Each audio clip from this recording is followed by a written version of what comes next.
பழைய சாதம் அதிகமாக மீந்து போச்சுன்னா இது போல் செய்யலாம்.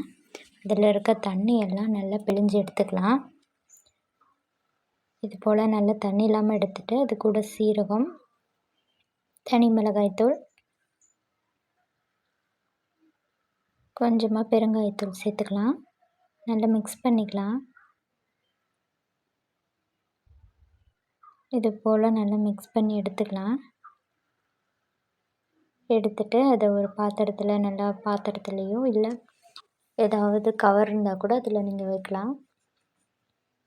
இது போல் வச்சு எடுத்துக்கோங்க.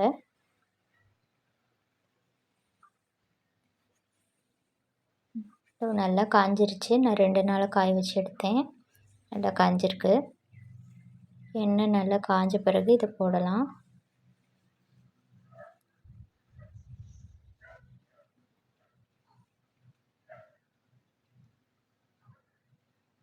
நல்ல மொறு மொறு வடகம் ரெடி. ட்ரை பண்ணி பாருங்கள்.